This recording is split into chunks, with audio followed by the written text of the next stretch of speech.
नमस्कार। संतोष की रिपोर्ट में आप सबों का स्वागत है। और आज हम संतोष की रिपोर्ट में बात ईडी के उस कार्रवाई के संकेत की करने जा रहे हैं, जो संकेत है कि ईडी अब बिहार सरकार की सबसे बड़ी जांच एजेंसी पर ही जांच करने जा रही है। सबसे बड़ी एजेंसी जो बिहार में भ्रष्टाचार के मामले में जो सबसे बड़ी एजेंसी है, जो एजेंसी बड़े मामले की जांच करती है, वो खुद ईडी के रडार पर है। हम बात स्पेशल विजिलेंस यूनिट की कर रहे हैं। पिछले एक बरस से स्पेशल विजिलेंस यूनिट के एक्शन पर अगर आप गौर करेंगे तो आपको दिखेगा कि ये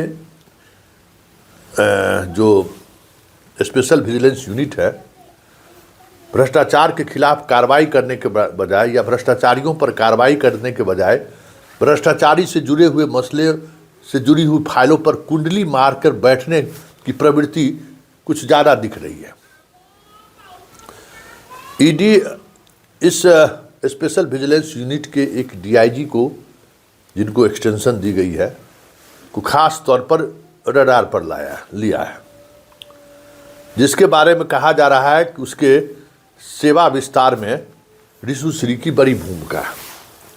और सिर्फ सेवा विस्तार में ही नहीं, रिशु श्री पर जब मामला दर्ज हुआ तो उस मामले में कार्रवाई हो, उस कार्रवाई को अगर कहीं न कहीं रिशु श्री को राहत तो अभी फिलहाल कागज पर तो नहीं मिला है, लेकिन बाकी कार्रवाई पर जो अभी तक स्पेशल विजिलेंस यूनिट की तरफ से कदम नहीं बढ़ाया गया है, उसमें माना जा रहा है कि उस रिटायर्ड सेवा विस्तारित जो अधिकारी हैं उनकी बड़ी भूमिका है और पूरे तौर पर जांच के घेरे में। अब देखिए, कल ही ना कि मार्च में रेड हुआ था भवन निर्माण विभाग के चीफ इंजीनियर के यहाँ, जिसके यहाँ 11 करोड़ निकला था, और एफआईआर दर्ज करने में अप्रैल, मई, जून, जुलाई, अगस्त, सितंबर, अक्टूबर, नवंबर 8 महीने लगा दिए इन्होंने। इसी तरीके से 10 महीने से अधिक समय हो गया रिशु श्री पर कार्रवाई करने को लेकर, लेकिन अभी तक उस मामले में एक कदम भी स्पेशल विजिलेंस यूनिट ने नहीं उठाया। जबकि इस बीच कई एविडेंस के साथ ईडी ने स्पेशल विजिलेंस यूनिट को जानकारी शेयर नहीं किया है, एफआईआर दर्ज करने तक को कहा है। लेकिन स्पेशल विजिलेंस यूनिट इस मामले में जिस तरीके से एक्ट कर रही है, ऐसे में अब जांच के घेरे में स्पेशल विजिलेंस यूनिट ही है और ये जांच का दायरा धीरे धीरे बढ़ता जा रहा है। और आने वाले समय में बिहार की सबसे बड़ी जांच एजेंसी ही ईडी के शिकंजे में दिखे तो कोई बड़ी बात नहीं होगी, क्योंकि रिशु श्री के हर कार्रवाई पर, हर एक्शन पर ईडी जैसे कदम आगे बढ़ाती है, एक्शन होने से पहले ही रिशु श्री तक बहुत सारी जानकारी पहुंच जा रही है। ईडी हैरान है इस बात को लेकर कि आखिर हो क्या रहा है। साथ ही सरकार की दिलचस्पी जिस तरीके से है, रीतलाल यादव की संपत्ति जब्त हो रही है, ईडी को लिखा गया है, लेकिन रिशु श्री के मामले में सरकार जिस तरीके से कह सकते हैं कि चुप्पी साधे हुए है, वो तो हैरान करने वाली बात है। एक सहरसा का नगर परिषद का कार्यपालक पदाधिकारी है, उस पर रिशु श्री के कंपनी को पेमेंट करने का जबकि उस पूरे मामले में पेमेंट पर रोक लगा हुआ है, उस मामले में पेमेंट करने की बात सामने आ रही है। हालांकि उसका ईडी जांच कर रही है कि वो आखिर उस मसले पर, क्योंकि कई जगह कंप्लेन हुआ है, तो आखिर कंप्लेन का आधार सही है या नहीं है, उसकी जांच वो जो कर रहे हैं। झाजी कार्यपालक अधिकारी से हमारी भी बात हुई थी, तो उन्होंने कहा कि हमको कोई जानकारी नहीं था, इसलिए हमने पेमेंट कर दिया, किसी ने आपत्ति भी नहीं जाहिर किया, इसलिए हम पेमेंट कर दिया। तो भाई, बिहार है, यहाँ कुछ भी हो सकता है, क्योंकि यहाँ हर किसी पर किसी न किसी तरीके से संरक्षण प्राप्त है। और कल जिस 2 आईएएस अधिकारियों के बारे में चर्चा हुआ, अरे भाई गजब, मतलब नीतीश कुमार के चुनाव जीतकर, इतने बड़े बहुमत के साथ जीतकर आने को लेकर जो चर्चा हो रही है, वो अलग अलग बात है। लेकिन इनके शासन काल में ब्यूरोक्रेट्स कितने, मतलब किस हद तक मन बढ़ा हुआ है या किस हद तक जाकर गुंडागर्दी करता है कि जब हम ये जो शर्मा जी हैं महिला, जब इस सीतामढ़ी में डीएम थी तो इस आदमी ने जदयू के 2 विधायक को हराने में बड़ी भूमिका निभाई। अब ये बात, सारी बातें अब धीरे धीरे सामने आ रही है कि आखिर ये महिला है कौन जिस पर ईडी की नज़र है, खास नज़र है, और जिसके बारे में एफआईआर दर्ज करने के लिए बिहार सरकार से अनुमति मांगी है, मतलब मुख्यमंत्री से अनुमति मांगा है स्पेशल विजिलेंस यूनिट।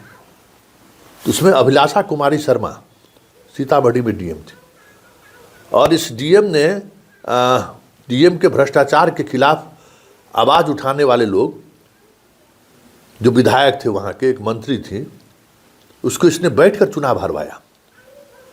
उसके कई योजनाओं को जो है उन्होंने ठंडे बस्ते में डाल दिया। बाढ़ पीड़ितों को जो अकाउंट में 6,000 रुपया जाना था, उस पर ये ब्रेक लगा दी। और ये शिकायत जब मुख्यमंत्री के पास पहुंचा तो जो अभिलाषा कुमारी शर्मा का जो मुख्यमंत्री के आवास के अंदर का जो लॉबी था, जो एफसीआई के मामले में, जब एफसीआई का मामला आता है तो समझ जाइए कि कुछ न कुछ खेल ऊपर लेवल पर होता है। पूरे एफसीआई के मामले में इस महिला ने वहाँ के पूरे कॉन्ट्रैक्टरे को बदल दिया था। बहुत सारे बड़े स्तर पर खेल हुआ था। जांच होना तो दूर, जिस विधायक और मंत्री ने इसको लेकर चीफ सेक्रेटरी से और आपदा प्रबंधन विभाग के प्रधान सचिव से कंप्लेन किया, उल्टे उस कंप्लेन की सूचना उस डीएम को दे दी गई और डीएम बैठकर चुनाव हरवा दिया। कई तरह की योजनाओं को उसको स्वीकृति नहीं थी और चुनाव घोषणा हो गया और हार गया। बाद के दिनों में सीएम को पता चला, जब ये मामला हुआ तो उसकी जब इंटरनल जांच कराई गई तो बात सामने आया कि 2020 के चुनाव में जहां एक एक सीट मायने रखता था, वहां सीतामढ़ी जिला में एक महिला विधायक को जो मंत्री थी और एक दोनों एक महिला विधायक, एक महिला विधायक जो मंत्री रही थी, दोनों को हराने में महत्वपूर्ण भूमिका निभाई। अब बताइए, तब से ये किनारे में है, लेकिन यहाँ जहाँ जा रही है वहाँ अपना खेला कर दे रही है, क्योंकि है बर्दाश्त प्राप्त है, नई नई बैच की है। कहते हैं कि अपने हस्बैंडे को लेकर चल गई थी वो सीतामढ़ी में जब ये डीएम थी, तो उसके बाद जो खेला हुआ सो खेला हुआ ही। तो ये सारी चीज़ें अब ईडी के जानकारी में है। ईडी उन सब तमाम चीज़ों का एक कह सकते हैं कि आंकड़ा लेखा जोखा तैयार कर लिया है और किसी भी समय, क्योंकि सेवानिवृत्त अधिकारियों को जिस तरीके से एक्सटेंशन मिल रहा है इन दिनों बिहार में, प्रवृत्ति 2 साल से चल रही है। पिछले दिनों रेड हुआ तो वो सारे लोगों को एक साथ हटा दिया गया था, लेकिन फिर रखना ये लोग शुरू कर दिया, क्योंकि जो सेवानिवृत्त अधिकारी है उसको जो है सो डर तो कुछ है नहीं, सेवानिवृत्त है, ये जो मंत्री कहता है वो कर देता है। बाकी जो नौकरी में है उसको डर भी लगता है कि नहीं गलत काम हम नहीं करेंगे, लेकिन जो रिटायर्ड है उसको जो मेरी मर्जी, मंत्री जो कह रहा है वो कर देना है। तो ये सारी चीज़ें फिर से शुरू हो गई है। जो रिटायर्ड लोग हैं उसको फिर से बीच में बाहर कर दिया गया था ईडी के रेड के बाद, उन लोगों को फिर से अंदर लाया जा रहा है। ऐसे में आने वाले समय में बिहार सरकार के कई मंत्री और सेक्रेटरी और उसके ऊपर लेवल के अधिकारियों के यहाँ ईडी की दबिश होते हुए दिख जाए तो कोई बड़ी बात नहीं हो।